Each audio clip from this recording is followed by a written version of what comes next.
miss finals and they don't lose them when they get there. Royal seemingly collecting silvers constantly, at least Uzi himself, but has to win to get there at least. Now, Royal fans will be emboldened by the fact that in Game 5, this entire series has gone blue side. They are blue side for the deciding Game 5. They can ban Jace for a 5th time, and now it's on SKT. You can see Faker trying to get as much focus as possible. Right now, the spotlight's on the coaches, though, as picks and bans get started. Again, the Galio, Sejuani, Jarvan, all up in the air, circling around, waiting to be traded here. One final ban of the first phase for World Never Give Up, and I wonder, are we going to see something Tristana extra new? Or do they go back to the old style, but with the extra information of what their opponents have played so far this series? Definitely using all of the clock. Draft could hinge on the ban here. Gragas once again banned on blue side. Hoping Both for the a jungle victories pinch for SKT was with the Gragas, Peanut and Blank picking up 1 each. So the jungle pool being pinched again.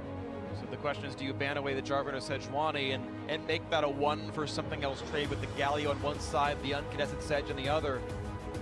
Something similar. If you ban Tristana, you theoretically get Galio and X, or you're able to look for the jungle matchup, the support matchup. So far, RNG have looked past the Galio. Wherever possible, the Jarvan they took previously is available. Yeah, are they forcing a first pick jungle on the Jarvan? No, it goes to the Tristana, so Jarvan Galio, is that the famous combo that SKT get in the decider? Jarvan Galio available. Xayah has been overlooked the entire time, and Rakan banned out earlier. I think SKT stick with the Galio. You can hear the crowd. They were laughing about this pick in Game 4. No longer laughing. A bit bemused, though, in Game 5. To see it a 5th time in Faker's hands. It would be unreal to have Faker play 5 Galio games in a row if SK Telecom failed. I'm going to go further. It'd be unreal not to see Jarvan Kog'Maw locked in here. Try to turn the old Chinese technology against them. It's the most obvious draft of all time. They can, of course, play it later on with the Trish picked up. There's no rush there, so quickly it's a new look once again. Seeing the same lane matchup 5 times. Xiaohu now brings in the Corki, and the rush to get Let Me a Protector in the Shen. And you hear the cheers go up from the Chinese crowd for Xiaohu's Corki. He can carry so well in the late game. It's not just about Uzi, and we mentioned the spread of damage over this series. Yes, the early game might not be as much pressure, but RNG will definitely be packing it later. So you don't take Kog'Maw here. If you take Lulu, you kind of prompt a Kog'Maw ban. It's an obvious ban to take away. They've prioritized the Lulu. They could not get both and pair them with the Galio and Jarvan. So now, still the second phase. Super intriguing. But if you have to start banning away carries from Bang, you don't get to pinch Huni's champion pool anymore. The Gnar, the Trundle, Cho'Gath, things that have been attacked quite a bit in the draft. He can get one of those big carries, and you're seeing SKT worried about aggro lanes, ban Leona themselves. Wonder what this means for the jungle pool for MLXG, because Lee Sin has been played once by him at Worlds. Massive pick for the side of RNG, and the jungle pool certainly has started dwindling. Sejuani banned a lot earlier. The Kog'Maw, like we expected, you see Lulu picked. Kog'Maw is almost certain to be banned with no Rumble to try and take him down in team fights. Yeah, I doubt we'll be seeing a Nocturne again. Nope. You're talking about MLXG's jungle champion pool. Yeah, the Lee Sin or Rek'Sai or something are a bit more likely there. Oh, okay, I'm 100% sure we won't be seeing the Nocturne again. Nocturne actually comes through as the ban. That is a big shock to me, but it happened all the same. So RNG, what is the final ban? What are they most afraid of? Twitch, it's removing hyper carries from Bang, saying, I dare you to find something that you can carry with. And now this is so interesting, because a lot of the conventional AD carries are gone. You could go lower damage to an Ashe, for example, if you wanted. Looks like they're going to pick their AD carry last, suggesting perhaps they will go very risky with their AD carry choice. Looking for a blind pick top lane. A Trundle was the pick for them in recent weeks, but the Gnar lane pressure worked for them largely in Game 4. Yeah, and he knows he's going into the Shen, so he knows that it won't be that difficult. You won't get that pressure from something like a Camille, from something like the Rumble lane. We'll see what it comes through. Final rotations now for World Never Give Up. Who's the last round of the draft? They need a jungler. They need a support. Taric worked for them before. They locked it in again. That was a win for them. That was the Vayne game. It's Tristana this time around. SKT, last pick their bot lane. The tier list says it's going to be Xayah. Let's discuss, though, that RNG don't have Force on their lineup. This is a lot harder Taric comp to pull off. The timing of the Cosmic Radiance with no engagement. Lee Sin! I mentioned the Lee Sin. It seemed likely when they held on to it, but a risky choice by RNG. Incredibly risky. We mentioned how difficult it is to play the team fights with the Tarek, using it effectively. And as Papa said, not a lot of control here, crowd control specifically, from the RNG lineup. Whenever the Tarek comp can choose when the fight happens, they choose their engage, they get the first target low, they choose the exact timing. A proactive Cosmic Radiance is one of the scariest abilities in the game, but they are very low on those proactive plays, and reactively, we've seen so many teams trip up with the Tarek. I will say that there are a lot of tools around MLXG's Lee Sin to really enable this pick, even more so than usual though. A Shen Stand United could be on top of him when he goes in for an insect play to force that fight. And he can reposition so quickly that the Tarek stun can be extended. It does take a very high level of execution to actually pull that off, but if done so correctly, would be spectacular. Well, here we are into the decider. Bang on the Caitlyn.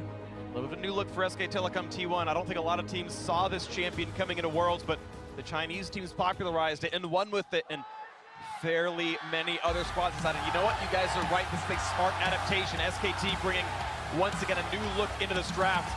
And LXG once again on Lee Sin, another champion that people weren't expecting to see much of, but push comes to shove. Backs against the wall now, match point for either side, do or die. All the references you want to make, it is this, the final competition for both these teams. One is going home, and one will move on to the finals. Here's game 5. Uzi once again in this seat. Game number 5 on an elimination series. How will he perform under the pressure with the curse living over his head versus some of the most prolific and the most clutch players in all of League of Legends history on SK Telecom? And it's so surreal because you hear the calls of the crowd. They are desperate to see a Chinese team in the final, for Uzi to actually get that big trophy. You hear the crowd cheer. Remember, it's still another best of 5 after this. Being clutch here is so important for Uzi, but there will be an even further requirement for him in a week's time at the Bird's Nest in Beijing. So there's still so much to be done, and yet it feels like right now we have a final of its own. It's because right now is do or die, as Freak so eloquently puts. All the references, there's plenty of synonyms there, and no one's mind is anywhere but in this game right now. Samsung, WE, not names in their minds. It's all about Bang, Wolf, Faker, Peanut, Huni, Let Me, MLXG, Xiaohu, Uzi, and Ming.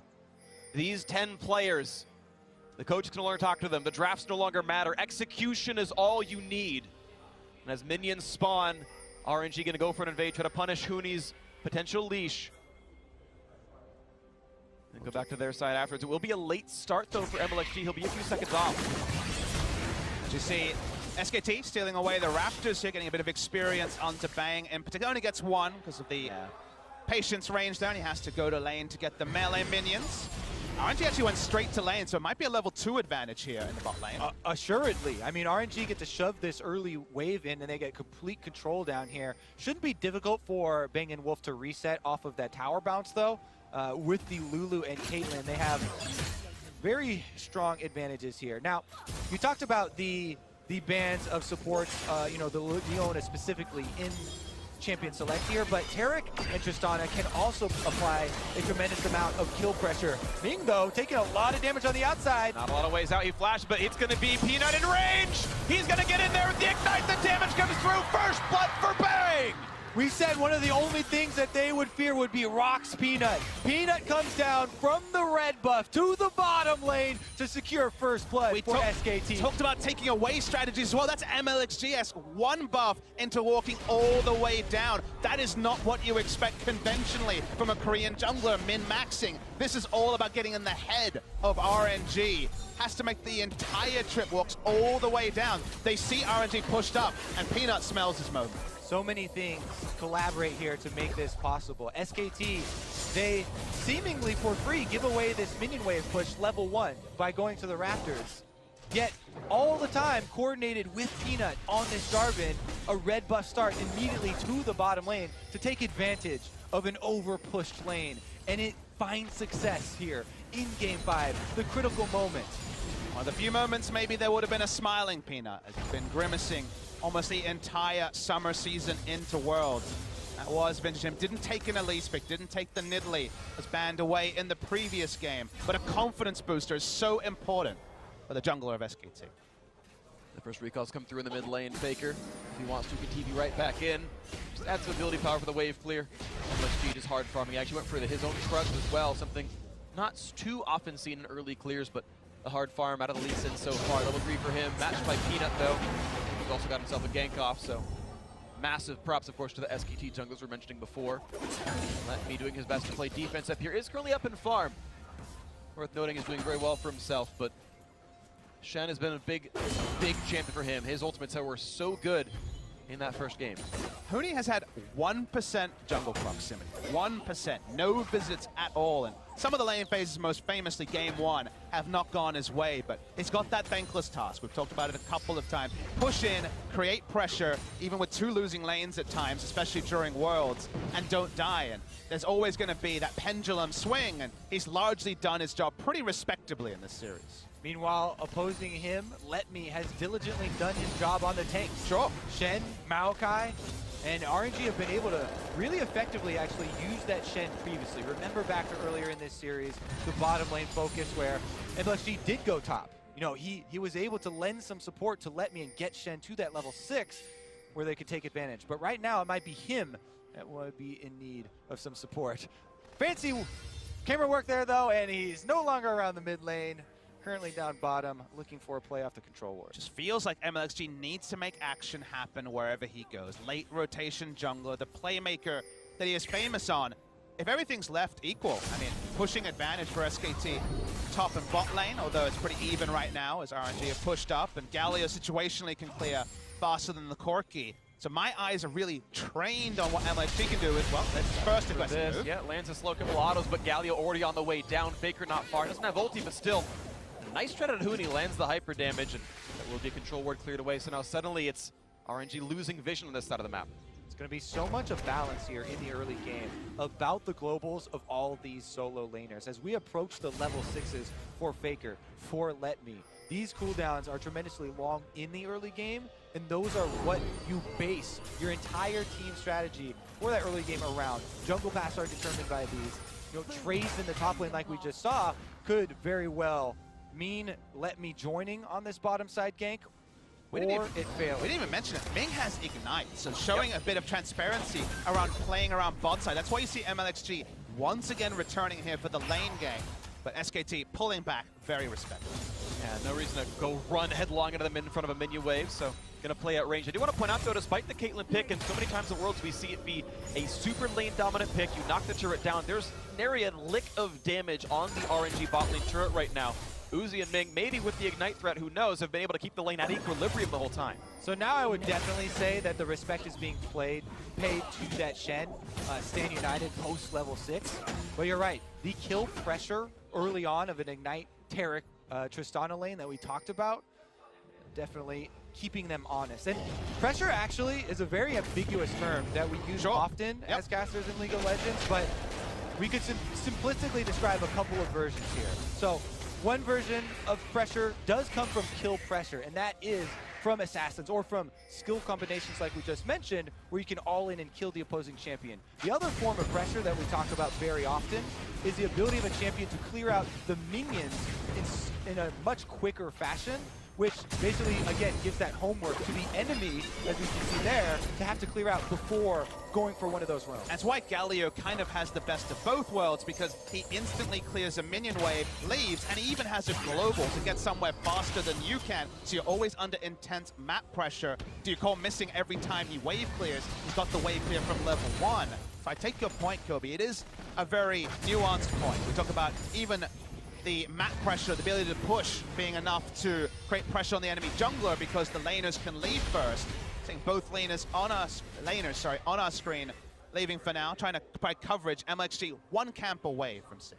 Peanut, I believe, was seen coming down through the mid lane. Of course, the minion wave wasn't there, so he gets to walk, and now he is seen. He puts the red ward down and says, I'm not going to bother stealing this one. RNG know that information themselves, of course, as well. As the red buff will be grabbed pretty cleanly by MLXG.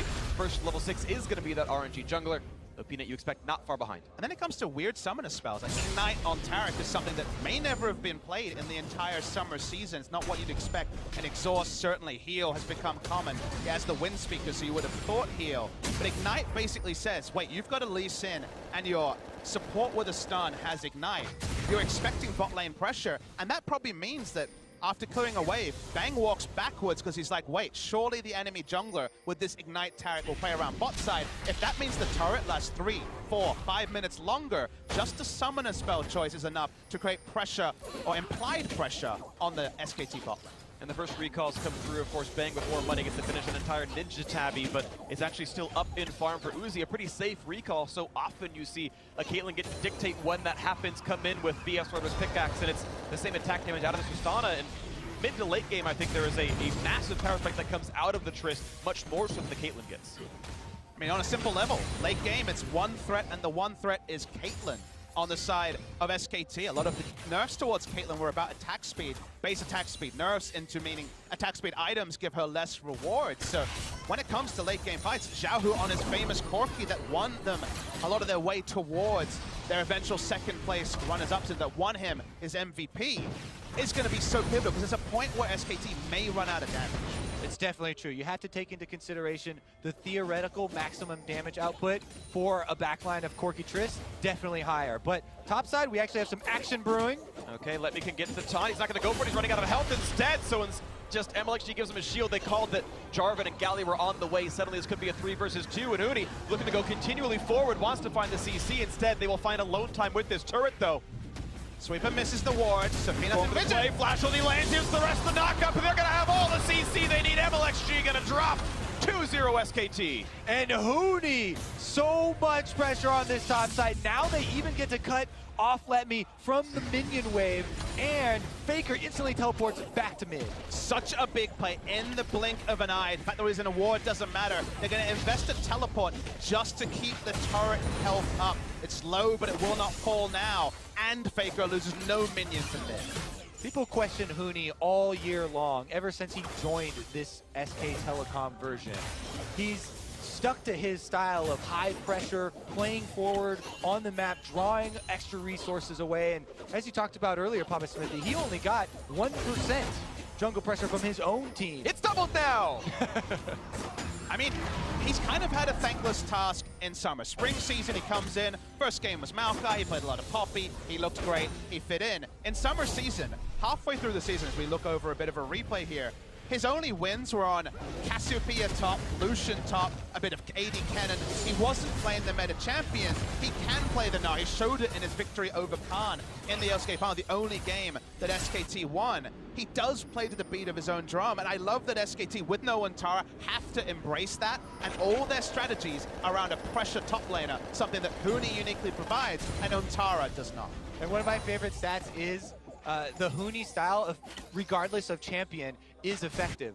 On Cho'Gath, the average, past halfway mark for first 15 minutes, forward percentage is 30% of the time. They'll be across the halfway point. Huni's Cho'Gath forward percentage is 50%. And Huni has had to reinvent himself a bit here with Jace banned permanently. He hasn't played the Trundle once. You think about what a Huni champion looks like, you think, what about Cho'Gath, the big blind-picked mid laner of this tournament? It doesn't work for Huni because it doesn't have turret-killing pressure. You need to either gank Huni and allow SKT to make plays on the bot side, or Huni needs to be able to take down turrets while the enemy team reacts. It looks like the top lane should be falling on this one. No one's quite in range to stop him. Xiaohu was sent to handle the 1v1, but a little bit, not enough time really had, and Huni will get the solo kill on first turret of the game. SKT up 2,000. Gonna walk over a trap here and reveal himself, so SKT know what's on the way.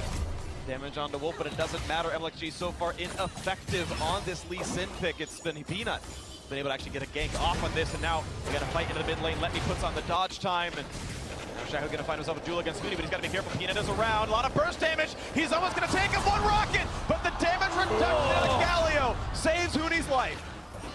Single-digit HP means that Gnar does not fall down. It was a lane swap by RNG to try to have the Corki answer Gnar. Ranged auto-attacker alike in the top side. Shannon mid lane, that would have been a big punishment way back into the game for RNG. It does not happen.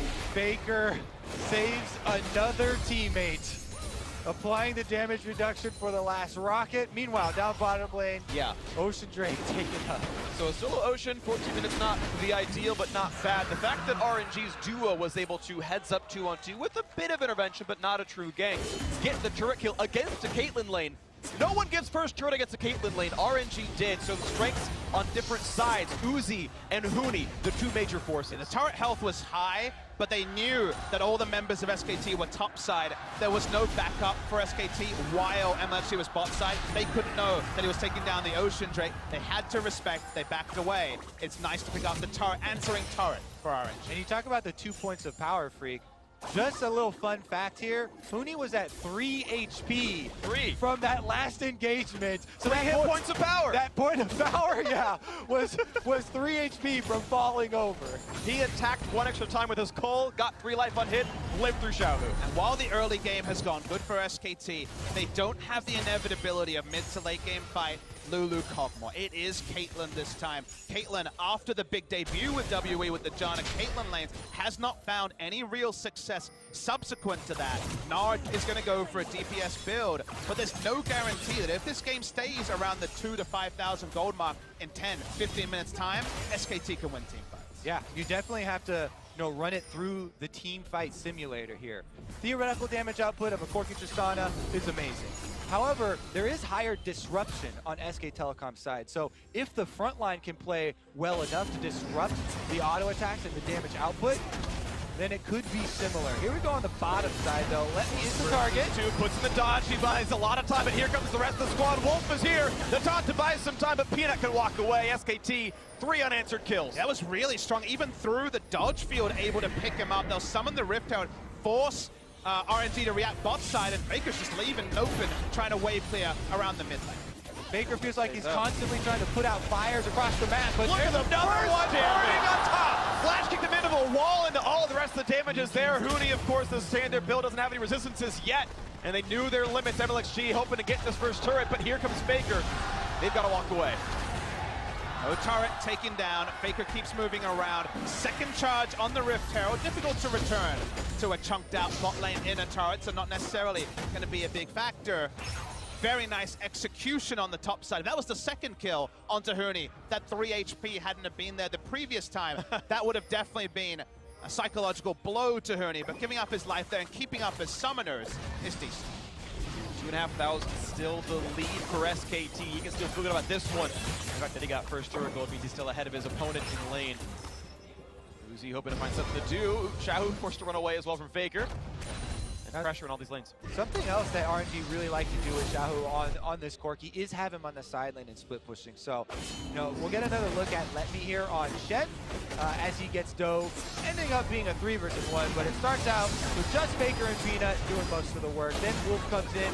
He adds the wild growth just for good measure. Huni had half a rage bar, so there was a chance if this wasn't instantly executed that he turns around, but the flash kick takes away any time to react. A single auto attack in the air without a flash may have been enough for the transform. Very nice punishment by Arn. I think he was actually in the middle, but I started hearing the sound, but as he leaped, the bounced off, he got the rage. You normally transform in a crunch as that goes in, and those few seconds all they needed. Exactly, you consider one more auto attack connects because of the time to close from the Lee Sin. The transform probably happens, maybe there's a trade kill, but good investment of the flash picks up the proactive play for RNG. And again, the point we were talking about earlier, the difference between what you expect and what you got out of Caitlyn. Absolute value almost the same, but that's not how this game works right now. So Bang working back from a deficit.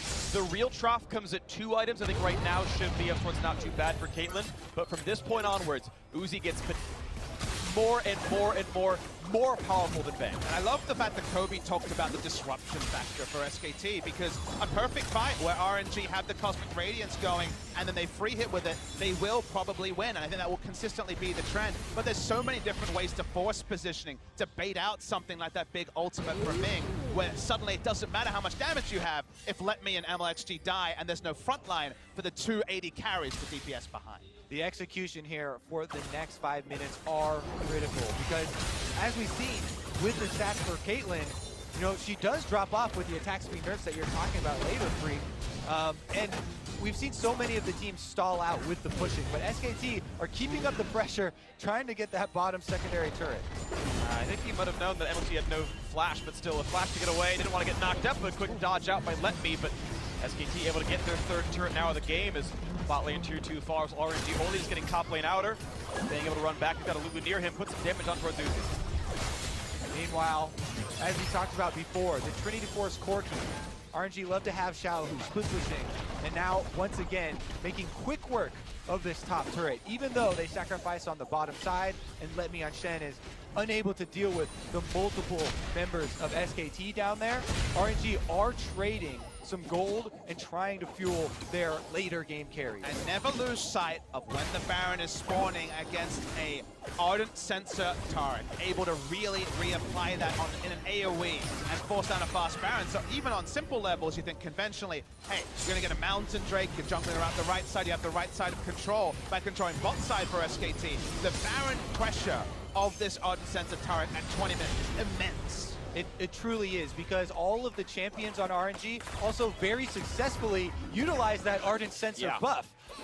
That's one of those times where the Ardent Sensor gold value of this item will actually be like 9,000 gold. Yeah. This is one of the very best ones for it. I'm actually glad RNG did go for this kind of composition.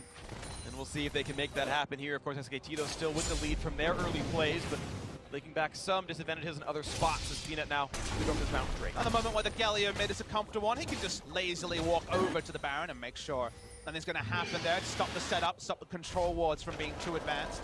So tanky that he's happy to face check away. RNG trying to keep that pressure on top side while sacrificing this dragon. They really want more gold. Gold to fuel these carries. And yes, they would love to have a Mountain Drake to really put more threat on a Taric Baron, but if they can get the items onto the Corki and Tristana, that's what they're looking to try and really bridge this gap. Looks like the respect that Lulu better in duels right now than Taric, which makes sense. Taric much more of a team fighter, all area of effects around that champion. You saw that Bang is able to push Uzi away despite the momentary deficit. The fact that Uzi has a completed static shift, but no IE done for Bang. Certainly a difference in what would be power in a fight. Bang's able to control the lane though, and not take too much damage. One of those things though where SKT have a lot of delay. Caitlyn wave clear with a ship, Galio. A lot of globals to bail them out if there's a proactive move. But the delay is not necessarily towards a better moment for SKT in team fights, and that's why RNG, they don't want to opt into this, but they have largely been a team to just have Uzi pushing out minion waves, hit 3-4 items, and then abuse how strong, or embrace how strong their team fighting has been. So for now, SKT happy with the pace of the game. See the continued push. As SKT now answering the mid lane, and no one's going to stop them. They got the rest of the team to go away, and this is now 4-2 in turrets. SKT pushing farther ahead. 3,000 now the lead. Cost of having Corki in the side lane, no teleport ward for him to be able to get in there, and obviously a Corki teleport situational at best, so doesn't mean they give away the free objective. And LG now forced to go towards what tank stats he can, getting himself Knight's Vow, but with not a lot of durability, honestly. He can be cut down in a fight now, looking at the next shot towards Bang. Good damage up on here, Shahu getting him down almost! The barrier, the wild growth both keep him alive. Two really big cooldowns there, and the pressure mounting for RNG as they collapse around mid lane. Will Peanut be left alone? He is, but he dodges the stun. It means he's able to walk away. That could have been a dive if not for the quick fingers and the juke away. Still 3-4 in turrets. The lead is SKT is 2,500, but moments of pushing now for RNG. SKT are going to have to show us something special here. So rarely do we get the feeling in these games where time is not working in their favor, as RNG really starting to close the gap as they get closer and closer to that Corki Infinity Edge coming in as well. I think Bang forgot he didn't finish IE yet. He just got a Zeal, which is more than the combined cost of what an Infinity Edge takes, which is like 1,200 change. Like, I think he just overlooked the fact that he's lowering his damage output, which may come to hurt him in a team fight, but we'll see. Bit of DPS onto Xiao, who has the movement speed here. Can only assume it's for extra attack speed for the Ardent Sensor, but given Not the lower right value. It's literally not the right item. I know you are the oracle for builds, but hard to forget you don't have an Infinity Edge when your whole item, 6 items is full. I do not see a way of explaining your way out of this. He one recalled as it well. exactly 1,200 gold, and I think it's 1,225 to finish IE from this point. And he's like, I need the power spike now. We didn't want to sell a door That and seems shield. more likely than forgetting. I would sell the door and shield though. 100% Either way, we have no infinity edge on Bang for any sort of fight that breaks out around this Baron. And with all of the outer turrets dropping, you know, RNG are moving in, taking the vision control. Even with this middling gold lead here for SK Telecom, it feels like RNG feels so comfortable with the current state of the game. And there it is. Now the Corki has his infinity edge as well. Yeah. So it's 2-0, where it should be 2-1. 2 infinity, maybe beyond that right now. 0 for SKT. Let's see if they get anything out of this one. And I want to move our conversation a little bit since we are on a lull in the action. Not a lot of fights just yet. It's RNG going for vision control. I want to see what legacy these teams can leave for us.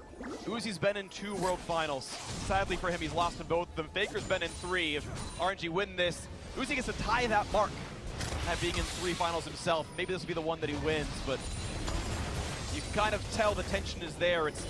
They're a bit more hesitant to pull the trigger knowing that one mistake is the last mistake you get to make for the year. And like the analyst talked about on the desk, until SK Telecom actually ever get knocked out of Worlds, Yeah. you're not really going to believe that it's likely to happen. It's the mystique around this team with the consistency that they have performed with year after year have really built this up. It's the end of a chapter. If they lose here, they will be remembered, RNG, whatever the result of the final, as ending SKT's undefeated best of series streak at Worlds. And that already is the sort of thing that adds to Uzi's legacy, but doesn't quite get him a title. And the statement always is, I'll believe Rome burns when I see the ashes. Right now there's smoke, but is there really fire? SKT still with the gold lead, and you can argue compositions, but execution is always what matters at the end of the day. And 8 times now, that question's been asked to SKT, will you bow out? And every single time they have won that game instead and gone further and further. There's a reason they have won 3 world titles in his clutch factor. A factor that Uzi just simply has not shown yet in his career. They're looking to go double digits in best of 5s at Worlds as well, would be 10-0 in best of 5 series at Worlds ever since 2013, if they're able to take it here. Well, on to Uzi, Rocket jumps away and decided that wasn't too afraid to Kaigo's anymore. Gonna waste some vision again. Shahu continues to be on the split push with this teleport. Just a double TP team plus Let Me's ultimate.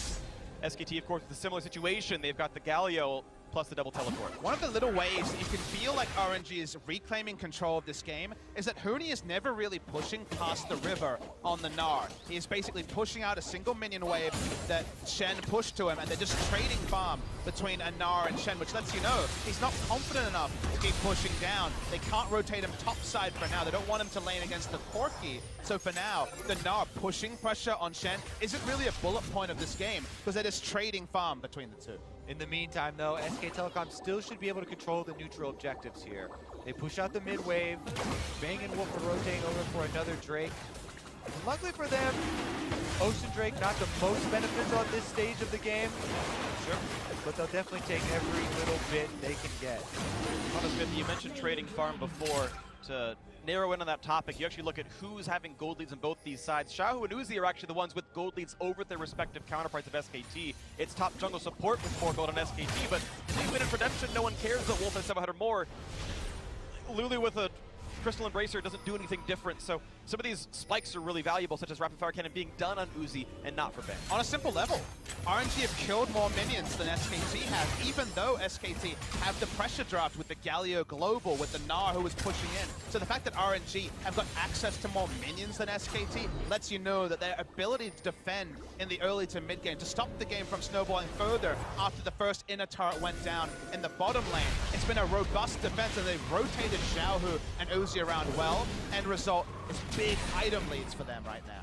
All right, let's talk about how SKT could craft themselves a beneficial team fight, though, because there are other items at play here, with Caitlyn traps being able to close off jungle corridors and being able to create terrain with Jarvan for Huni to use for a large Gnar ultimate. Yeah. Speaking of disruption, they have these very big possible combos of Jarvan, Galio, and Gnar getting to that backline and stopping that DPS. Yes, you know, if Free Firing Corki and Tristan with Infinity Edges are left alone, then they can take their toll. The attempt, the flash, and Huni gets which way to go away. MLG not going to get the kickback, but here comes the package. This could be the fight that seals it all. There they go into the front line. Huni transforms, but will he be knocked down? No.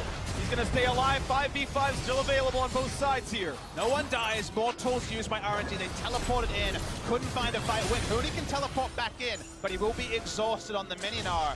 We all take a big gulp, and the game resets again. And they did have to use Huni's flash to get out, so that's one component that would make it easier to pull off that big AoE combo for the back line. As well, Bang on the Caitlyn. His flash also expended, so have to worry about the positioning.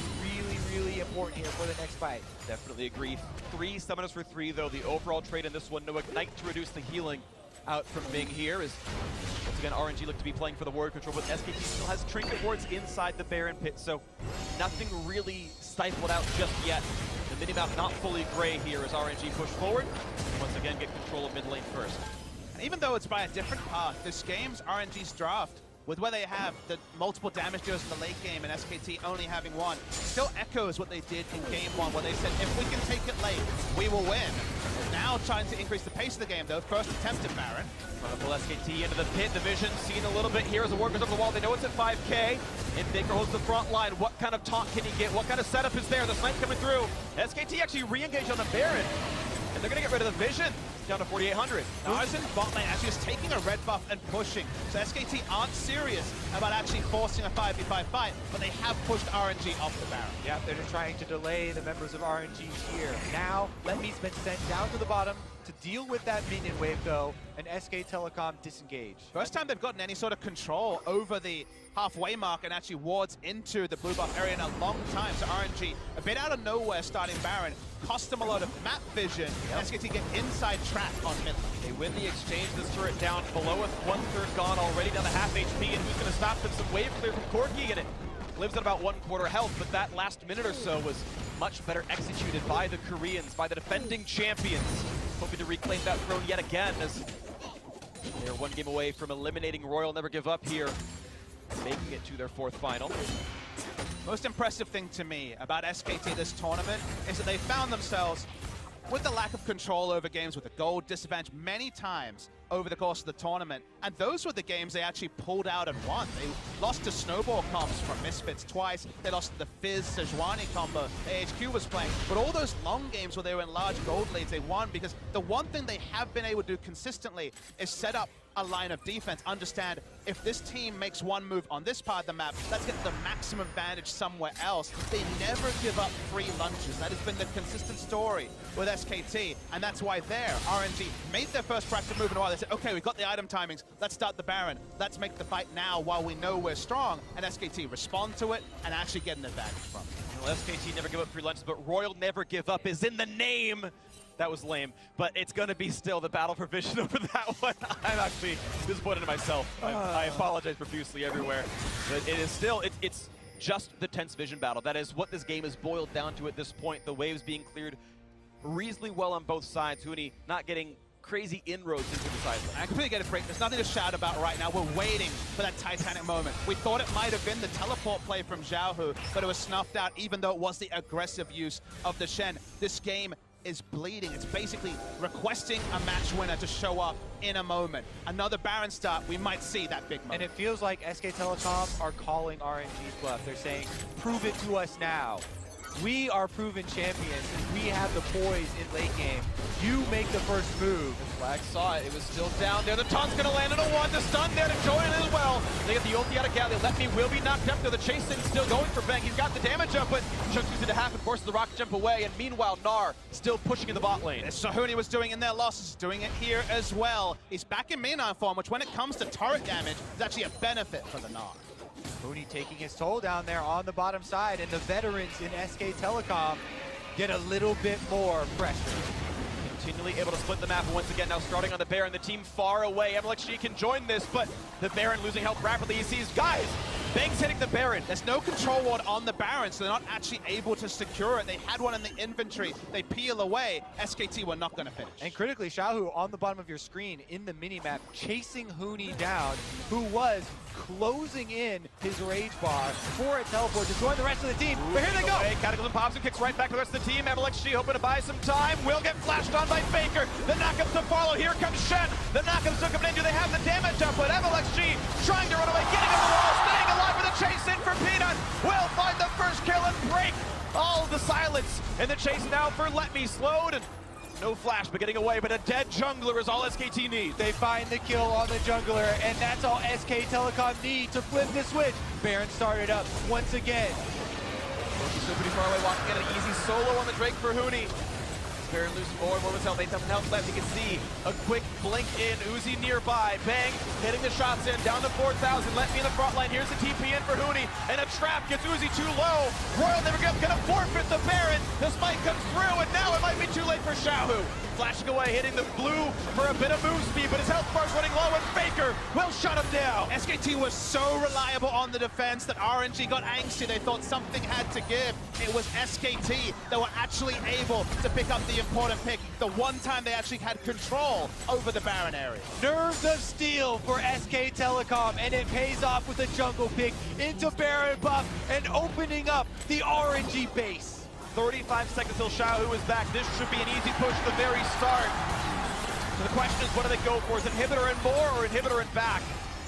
And they look to be positioning a bit forward here, but they will cease at this point, take the win that they can get, and let the respawns happen. A lot of Baron buff duration. They have a backup win condition spawning in the Elder Dragon. They picked up 3 stacks on that as well. No need to get greedy.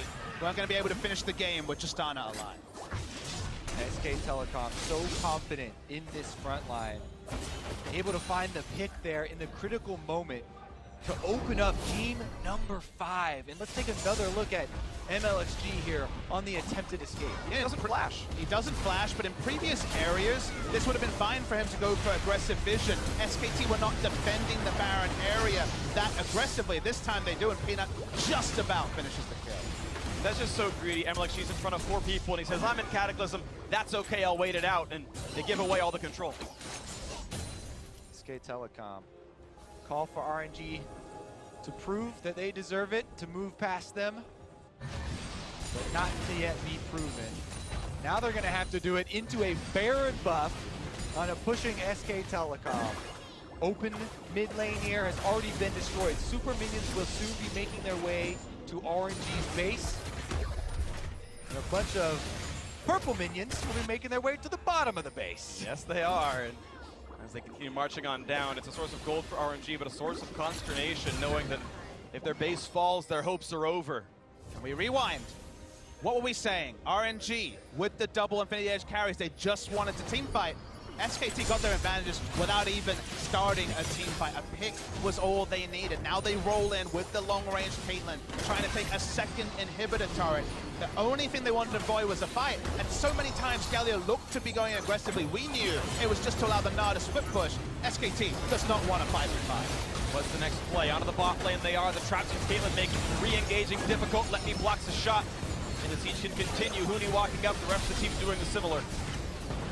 Cannon shoots away at this turret.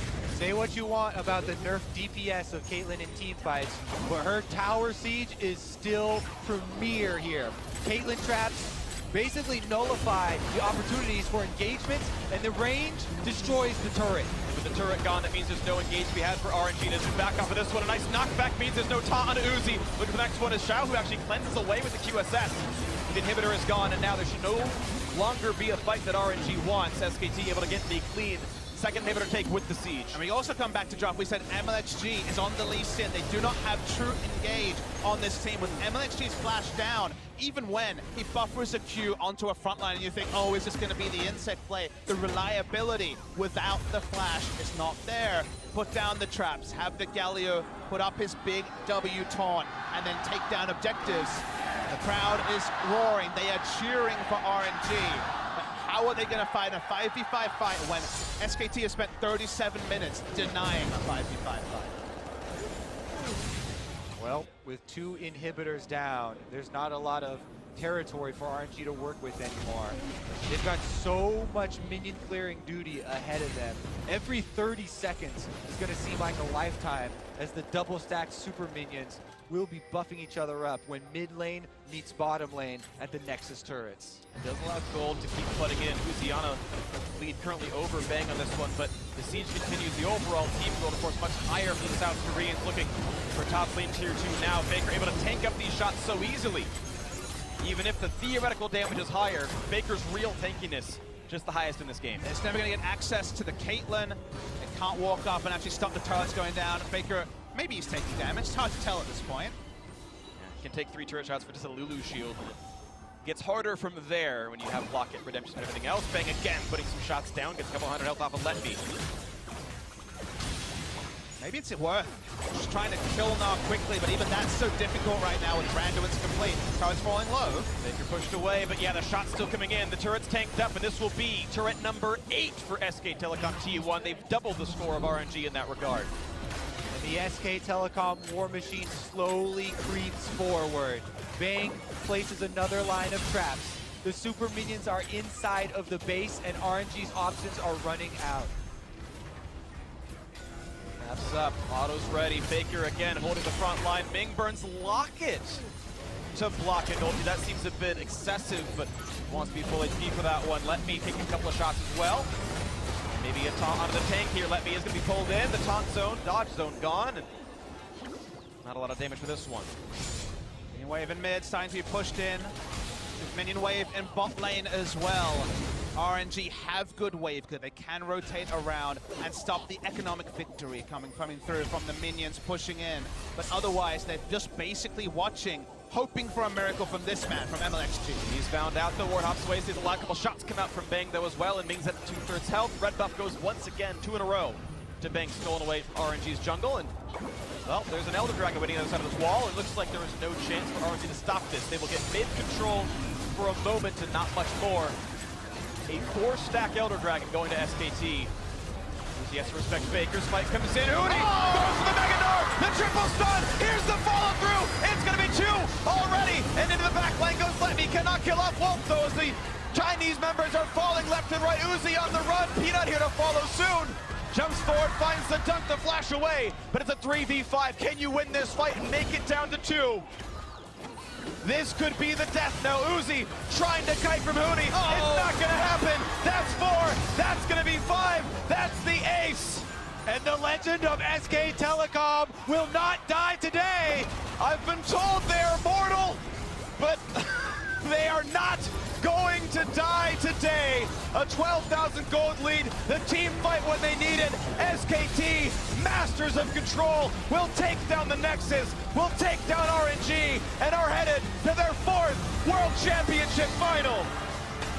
You never profess the death of SKT at Worlds until you see it in front of your eyes. Najin Shield went up 2-1 against them in 2013. Rox Tigers went up 2-1 last year. This team has been down multiple match points before, but they keep coming back, and Uzi could not be the clutch player in the last game. MLXG made the match about himself, drafting the Lee Sin. No big kick coming through from MLXG, and the SK Telecom T1 juggernaut rolls forward to a 4th World Final. It rolls forward, but it was pressured. They had to work so heavily for this. 2 best of 5s. SK Telecom have been pushed to the brink. Yes, they have made it, but man, it's been close. Down 2-1, and both times they pulled back the last 2 games they needed. SKT, as you said, time and again, but it's worth repeating and mentioning. You don't see dynasties this good in esports or any sports. 4 world finals in 5 years. Could be 4 titles in 5 years as well. The team so happy. Peanut came in and was the clutch member needed. So often we've talked about the substitute jungle situation with this team. You know, Banky and Blank, now Blank and Peanut. And yet, as one of them gets subbed out, the other one always comes in to save the day. Peanut smile, definitely a bit of a ray of sunshine after all his depression. Assistant coach Rapid Star on the screen again. And to your point, Freak, we use very flowery terms when we talk about SKT's dominance. Odyssey, other Greek mythology words. The era of, the chapter of. The chapter is still being written. We are still seeing it. There was a chance for it to be closed today, and maybe a new one spring eternal next year. But the chapter and the resilience of this team, for Peanut to come in and be as good as he was, dictated 2 in Game 4, strong in Game 5, suddenly they've got another selection headache on their hands, but it's not which jungler is less bad. It's which weapon do they want to unleash in Game 1 of the World Final, because Peanut looked a lot better. That level 2 gank was vintage Rocks Peanut, just at the right time. The level 2 gank, the catch on MLXG by the Baron that allowed them to break the entire game open. Well, a great win by SKT. To their 4th final they will go. And now to hear more about that series clinching win, listen to